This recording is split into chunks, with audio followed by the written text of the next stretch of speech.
Long convoy north of Kyiv. If it doesn't have tanks in that convoy, where are those tanks? Where did they go? Yes, I don't have perfect visibility on the convoy. We're watching it with much the same imagery that you are. We believe that the main purpose of it was resupply.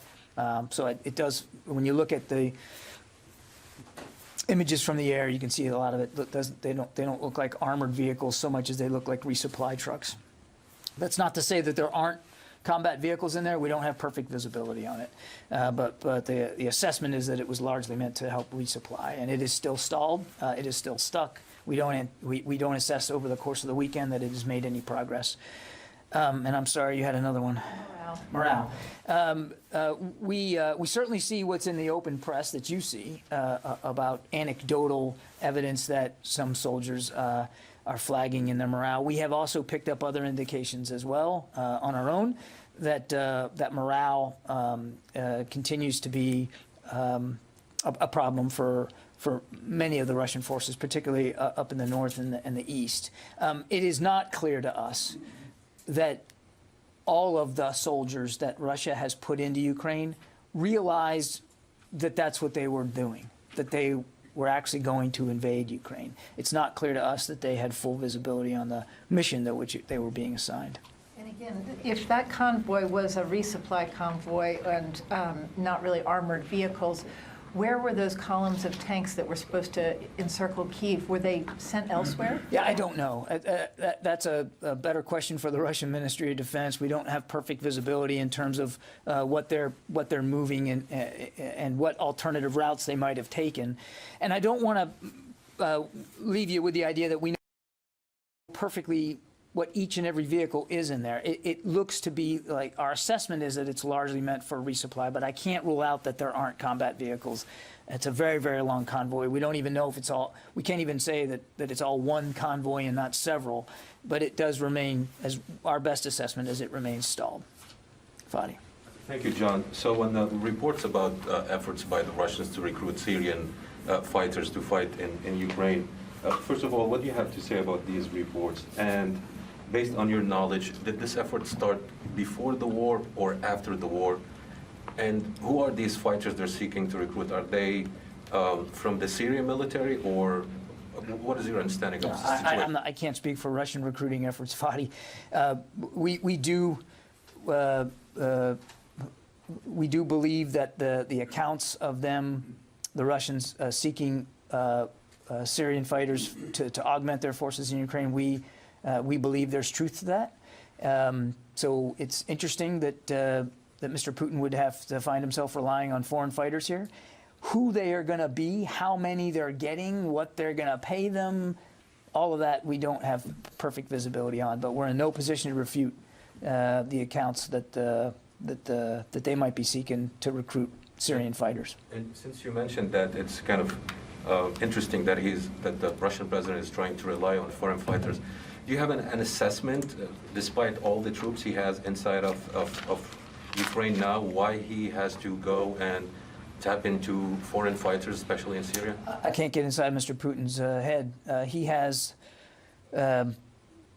pretty much all the combat power that he that he assembled. Our assessment is he has pretty much all of it inside Ukraine now, the ground forces in particular. So he has an awful lot of combat power available to him. We still assess that he has the vast majority of that combat power available to him. I can't begin to speculate why he would find it necessary to seek help from foreign fighters.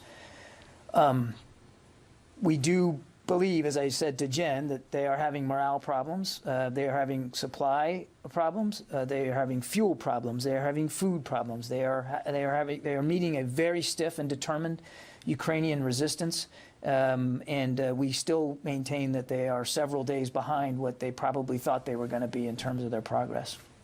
But I can't, honestly, I cannot get inside, Mr. Putin's brain as to why he would find it necessary to seek support from foreign fighters. David?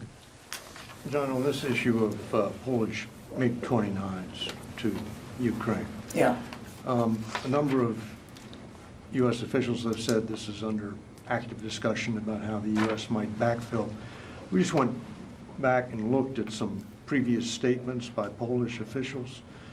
On Sunday, the Chancellery of the Prime Minister of Poland tweeted, Poland won't send its fighter jets to Ukraine. On March 1st, the President of Poland said, we are not sending any jets to Ukraine. So what are we talking about here? I mean, it sounds like this is flogging a dead horse. Is this really a proposition on the table? I can't speak for Polish leadership, David. What we've said is that that this would be a sovereign decision for a nation state to make, whether it's Poland or anybody else. Should they want to provide aircraft to the Ukrainian Air Force, that's a sovereign decision that they can make. The United States is not going to stand in the way of that.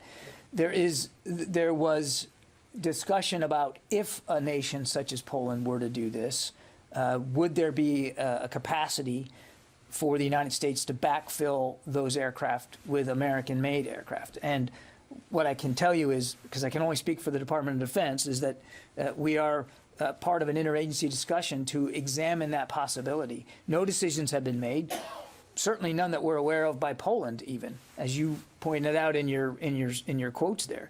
But we are having a discussion about should a nation like Poland want to do this, and should there be a desire or a need for some sort of backfill of assets? You know, what would that look like? How would we do that? How many? From where? Those are the kinds of things we're talking about right now. One other question on aircraft transfers. Former NATO commander General Breedlove has said that some Ukrainians have been trained to fly the A-10, and that there are, I think he said, 6 A-10s in storage available for transfer to Ukraine. Is that under consideration? I have not heard anything about A-10s, and I can't verify the number that are quote unquote in storage. Yeah. Thanks, John. I wanted to ask about Red Hill. What other relief or assistance might still be available to affected military families? And you'd also mentioned environmental mitigation. Can you give us a sense of the scope of what needs to be done on that site, and how long it might take, or even a dollar figure that we're talking about? Can't give you much of a dollar figure or timeline. Let me just talk process for you. Well, before I do that, the impact of families obviously is foremost on everybody's mind, and I don't want to speak for the Navy. They're working very, very hard to get these families back safely to their homes and to take care of them where they are. So I would refer you to Navy to speak to the specifics of that. But as I said, and you'll see it in the Secretary's memo, I mean, taking care of these folks is a paramount concern to him. So what's going to happen here? And this is a long way of getting to your question, which is to say I can't answer it specifically, but just so you understand process. There was already an assessment team that was in place to determine what it would take to get Red Hill operational again, because as you know, we suspended operations back in December. So it hasn't been in use since December. That assessment team will now shift their focus to help us figure out what it takes to defuel it. In other words, to get operational capacity back up again for the purpose of defueling, not for continuing operations for fueling. We'll get that homework assignment back probably at the end of April. We'll do the forensics on that, figure out what we need to do, and then once we have prepared the site for defueling, and we know we can do that safely, we estimate that it'll probably take somewhere within 12 months or so to fully defuel and close it. Then once it's closed, we'll begin to work on what the land use for it looks like going forward. And obviously a key part of that is going to be making sure that whatever we do in terms of closing down, that it's done in an environmentally safe way. All of that is to say that I can't give you, beyond the year or so that we know it's going to take to defuel, once we can start defueling, all the environmental mitigation impacts after that, we're going to have to work our way through that. And I couldn't possibly give you an estimate on what that's going to cost. The environmental mitigation, that's a financial responsibility of DOD? Eventually, yes, that would fall on DoD in terms of, because we're going to be obviously closing down the site. But I couldn't begin to tell you what the estimate's going to be right now. All I can tell you is the Secretary is committed to doing this. He believes this is the right decision, not just for our national security, for a more distributed and dispersed fueling capability through the Indo-Pacific, but also for the environment, for our gracious hosts and neighbors in Hawaii, and of course for our military families. Janie. Thank you, John. I have two questions, Ukraine and South Korea. There are 100 South Korean volunteers requested support to fight the Russian invasion. Do you have anything on the number of U.S. volunteers to fight Russian invasion? I don't have an estimate of Americans who might want to be volunteering to go there. I would say what I said last week. If you're an American and you want to do right by Ukraine, the best thing you can do is find a way to donate to so many agencies that are trying to deal with what is now clearly a humanitarian crisis in the region, certainly there in Ukraine. We still do not believe that Ukraine is a safe place for Americans to go. We urge them not to go, and if any are still there, we urge them to leave. Another one in North Korea. I think you know already last weekend North Korea launched another missiles. How does the United States evaluate North Korea's successive missile launch? These continue to be provocations, needless provocations at that. We urge Pyongyang to cease these missile launches and these provocations, and signal that they're willing to sit down, as we are, without preconditions, to find a negotiated way forward here and a diplomatic path to reduce the tensions on the peninsula. Thank you. Yeah. Tom? Which Tom? Whichever Tom wants. I was looking at you, Squitieri, but if you guys want to trade off, it's up to you. You get one, I get one. I get two. Go ahead. I'd like to follow up on his question, his comment about extra forces. What would the Pentagon's assessment be if Putin begins drawing troops from the remainder of Russia that were not pre-positioned to go into Ukraine? What would our position be? No, what would your observation and analysis be if that move is made by him? I mean, Tom, I don't want to speculate about future decisions I would just tell you, Tom, we've assessed that he's got nearly all the mass combat power that he has assembled inside Ukraine. I haven't seen anything or any indication that he's pulling from elsewhere in the country. I don't want to get ahead of where we actually are right now. This is a Russian military invasion here, and it's difficult for us to know with great specificity on any given day what Mr. Putin's going to do tomorrow or the next day after that, and I just don't want to get ahead of where we are. Okay. My second question is regarding Moldova. It's two-part. Have preparations begun yet to withdraw the National Guards in their training, the Moldovan forces? And if not, what changes in the training have the National Guard been doing with the Moldovan forces? In terms of training, I'd refer you to the National Guard. I don't have a menu of the kinds of training that they do in Moldova, and I don't have any change to their posture. But they're still staying there at this point? To the best of my knowledge, I don't know of any changes. Thank you. Tom? John, there's a continual uptick in civilian casualties in Ukraine. Do you get a sense that Russians are actually targeting civilians, as President Zelensky says, or is it miscalculation, or a little bit of both? And we talked earlier about long-range fires. How much of that has to do you have a sense, with increased civilian casualties? I think we absolutely assess that the reliance on long-range fires, and I know that's a very wonky term, but artillery, missile strikes, rocket attacks are having an increased effect on civilian casualties and the damage and destruction of civilian infrastructure, be it homes, churches, hospitals, schools. We see that increasing for sure, and we do believe that it's a direct result of their increasing reliance on these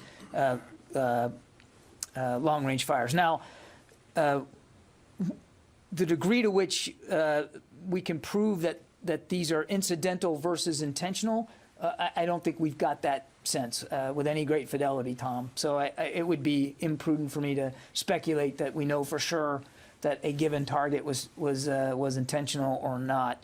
And I understand the context of the question. The bottom line is more civilians are being killed and wounded, more civilian infrastructure is being damaged or destroyed, and Mr. Putin still has a choice here.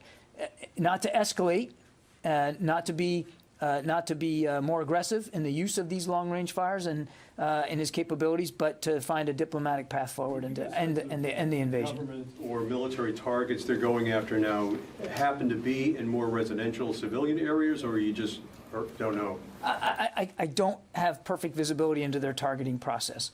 But look, clearly, if you're having to rely on long-range fires to go after cities because you can't move into city centers right now, and you're even if pure as the driven snow, you're going to go after just military and government targets in a big city like Kyiv or Kharkiv, you are increasing the chances that even in the best of your targeting that you're going to miss, and you're going to hit targets that you didn't intend to hit. I'm not making excuses for Mr. Putin's targeting here. We can't prove on any given day how much is indiscriminate and how much is intentional.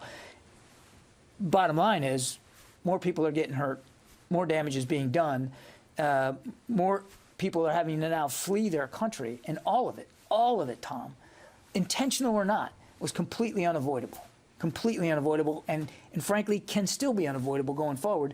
Mr. Putin does the right thing. Take his troops out, stop the invasion, and sit down and try to find a negotiated way forward. Can I follow up on that? Sure. So is, Jen Psaki said on Friday, I think it was, that the U.S. is looking into whether Russia is intentionally targeting civilians, talking about the potential for some sort of an ICC action here.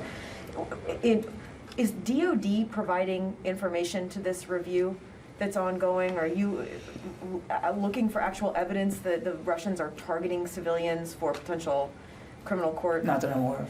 And then second thing, back to the jets. Can DOD say whether there are F-16s in an inventory right now that are not yet dedicated or supposed to go to some other country or go to the United States or something that could be sent to Poland in a quick way? Jen Psaki was also asked about that today, and she was talking about the logistical hurdles and how it can take years to transfer weapon systems and aircraft to another country. So I'm sure at this point, now that this has been several days, there's got to be some knowledge right now if there even are F-16s to provide to Poland quickly. I think we're still working our way through all that, Court. We don't have, it's too soon to know with great specificity what a potential backfill would look like. But we're just not there in the discussions, even within our own interagency, much less with a nation like Poland. So, it would depend on how many they would need. It would depend on how long they would need them, and then you'd have to look at where in the inventory could you possibly provide that. And Jen's right. I mean, if we're talking about a permanent sale, that can take some time.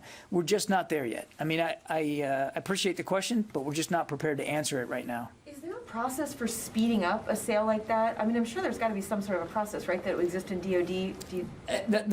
As you know, foreign military sales are done by the State Department, not by the Department of Defense. Yeah. A follow on this. Has there been any discussions with Poles with respect to this? With what? With Polish government or Polish defense ministry with respect to this types of transferring jets to Ukraine and then backfilling? Again, we're at the beginning of a process here to determine what might be the right way forward. I just don't have any more detail for you. And also, Polish government is categorically denying these reports. What triggered the interagency assessment in the United States if the Poles have actually no interest in doing even something like that? As I said, I think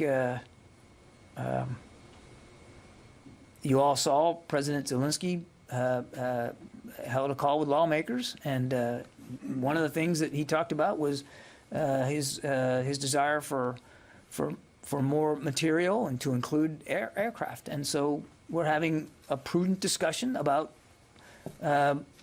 if there would be a request to backfill for a nation, what that might look like. So you're responding to what Zelensky said, not to anything the Polish government might have said? I'm not going to get into international discussions. I'm telling you that we're looking at this. No decisions have been made. Also, on the 500 troops, you said these are being positioned to respond the current security environment caused by a Russian invasion of Ukraine. Saudi Arabia is actually way in south flank of the NATO. Why not like you position those tankers close to the theater where the tension is going on, but way south? Wasn't there any other positions or locations? I'm happy to. These are decisions made by the European Command Commander, General Walters, and as forces get added to the theater, General Walters is best able to determine where he wants to put them and how he wants to employ them. I think I'd leave it at that. Yeah. So if I can follow on Fadi's question on Syrian recruits, what is it that led you to believe that Russia is trying to recruit Syrian fighters? And is it based on some sort of evidence that you've seen, or just the Russian We have indications. frustration? We have indications. I'll leave it at that. Does it indicate what general areas, northwest or the Kurdish-controlled area, or under the Syrian regime? Detail for you on that today. Jeff Shogel. Thank you. Can you say what steps the Defense Department is going to take to help Navy families and other families on Hawaii who are worried about the long-term health issues that they may face from the contaminated drinking water? And also, the state of Hawaii has asked that Red Hill be defueled in 30 days. If I heard you right, it sounds as if once the Defense Department determines when it can begin defueling, the process is expected to take a year. Is it accurate to say that it is impossible to defuel the facility in 30 days? Thank you. By the end of April, Jeff, we will get an assessment of what safe operation of the facility will look like and what needs to be done to get it back into safe operations. It is shut down right now. And in order to defuel it, you got to be able to operate it. And so we have to know what safe operation looks like. We won't get that assessment until the end of April. Once we get that assessment, we'll review it. We will comply with the requirements that the assessment team comes back with in terms of how to get the plant, the facility back operational again. Once it's operational again, we will defuel it and we will close it, and we estimate that that will take, we can do that within 12 months. As for the families, I think you've seen it in the Secretary's memo himself. I mean, we owe these families our very best attention to make sure that they get the medical care they need for the way in which this contamination has affected their health. We are 100% committed to that. Tony Capaccio. Hi, John. A couple questions. Is there a regular, ongoing overland resupply effort going on right now into Ukraine? There are, there continue to be, Tony, efforts by the United States and other nations to continue to provide security assistance material to the Ukrainian armed forces. I'm not going to talk about the manner in which that material is getting to them, but we know it's getting to them and that they are able to use it. Are the Russians at all trying to interdict or interrupt that overland traffic? That traffic and that material continues to flow. Another quick question. Do you have any sense of how much Russian armor has been destroyed since the invasion? Has that destruction been a contributing factor to the offense bogging down? I don't have a count of how many vehicles or armored vehicles or combat vehicles or supply vehicles the Russians have lost. What I can tell you is that on the ground in the north, they continue to experience delays. They continue to experience a stiff resistance, and they continue to experience logistics and sustainment challenges of their own that have slowed them down. But I couldn't give you a vehicle count. Look, the other thing is, even if I could, it wouldn't be smart for me to do that because every day the Ukrainians are fighting. Every day they're in combat for their own country. And every day they do what they can to continue to slow down Russian advances. So whatever, even if I had a number, whatever I would give you today would probably not be good tomorrow. All right, but they're destroying armor. Is that right? Can we say that? Can you say that? I think you can see for yourself when you just look at the imagery coming out of there, the damage that they have been able to do to some Russian vehicles. Dmitry. Hi, John. You said that nearly 100% of the Russian combat power is now in Ukraine. So I'm curious, what route did the new forces come in recent days? Do you expect a fresh Russian effort to take Kyiv now that all their forces are in the country? And then secondly, you talked about increased use of long-range fires. Are you also seeing increased use of Russian combat aircraft or other kinds of warplanes in Ukraine, or has that remained kind of static? On the routes, Dmitry, most of what we've seen introduced in the last several days were introduced from the north, north of Ukraine. I think that's about the best way I can characterize that.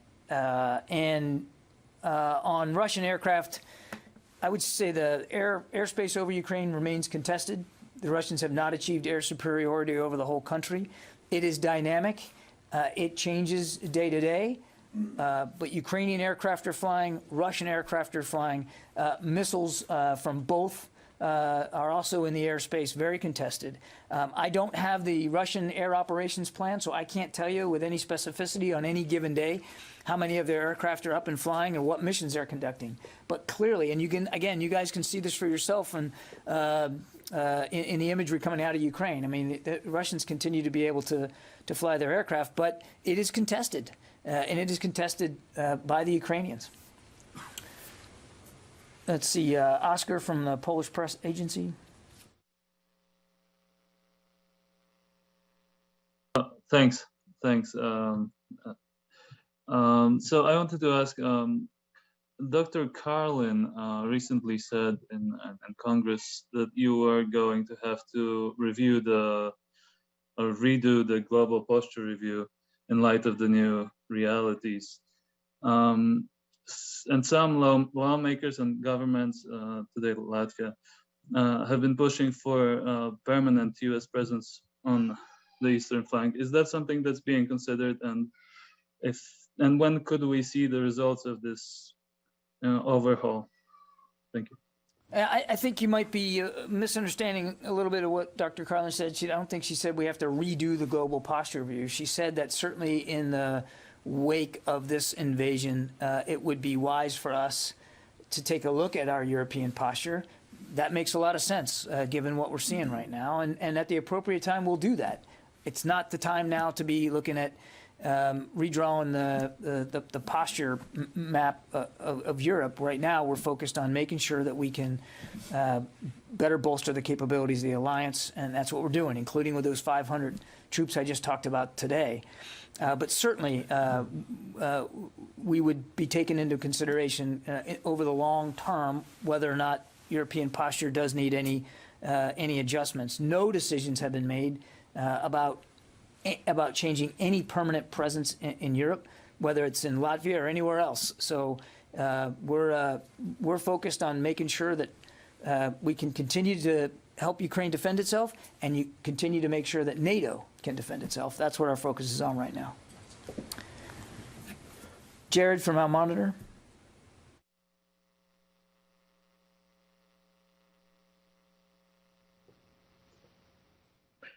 Hi, John. Just wondering if you could give us an assessment. How effective has U.S. and Western support to Ukrainian resistance been in slowing down the Russian? Thanks. All I can tell you, Jared, is that we know that the material that we have been sending into Ukraine, and it's not just us, it's 14 other countries, but we know that material is getting into the hands of the Ukrainian armed forces, and we do know that they're using it, and they're using it quite effectively. The results you can see for yourself.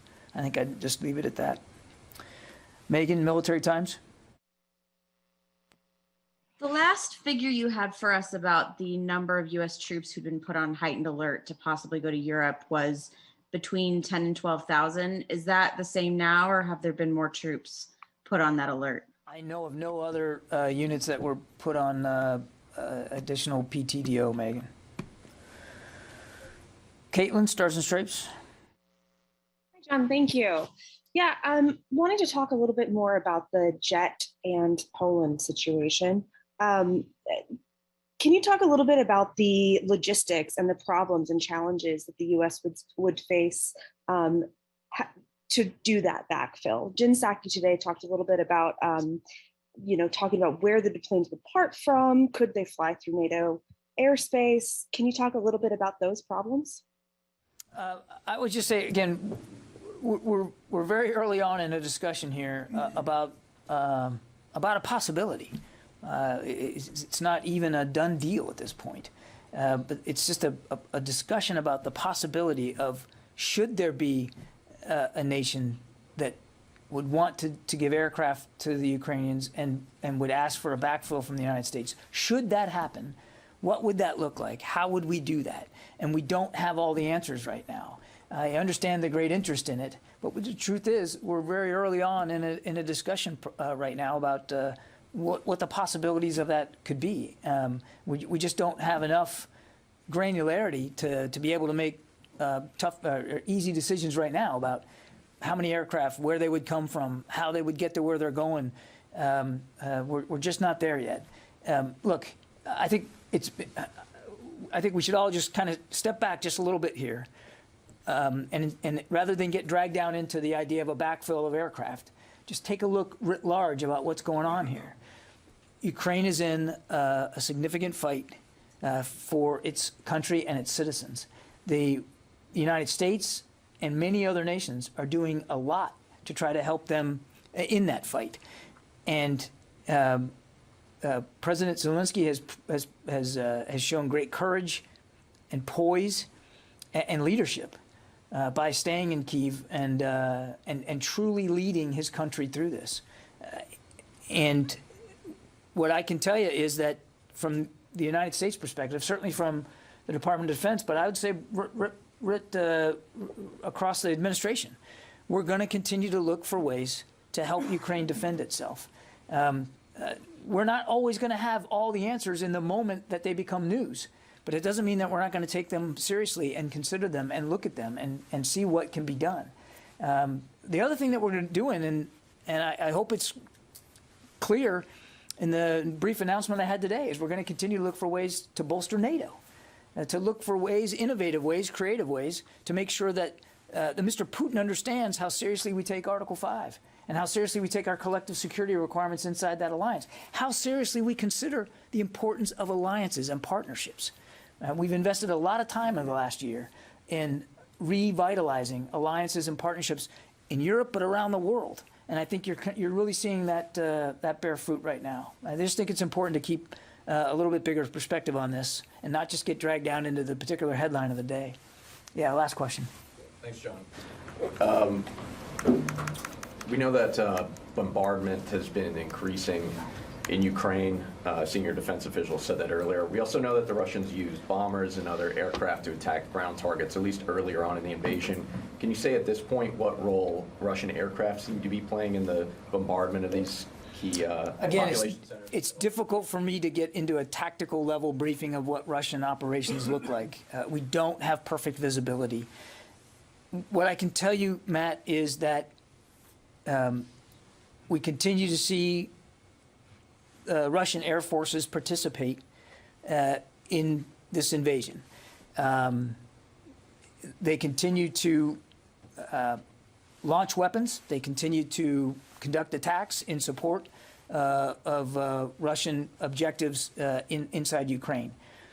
I can't tell you on any given day what that looks like, how many aircraft, how many sorties, how many munitions dropped. We don't have that. We just don't have that information. But they clearly are and continue to be a part of the Russian arsenal that's being applied against the people of Ukraine. No doubt about that. What I would tell you is, and I think I said this last week, I think it remains true today, we aren't seeing the level of integration between air and ground operations that you would expect to see. In other words, not everything they're doing on the ground is fully being supported by what they're doing in the air. There does seem to be some disconnects there. So it's not clear to us how significant their air operations are being in helping alleviate the lack of progress that they're having on the ground, because they don't seem to be fully coordinated between air and ground elements. But beyond that, I couldn't give you much more specifics.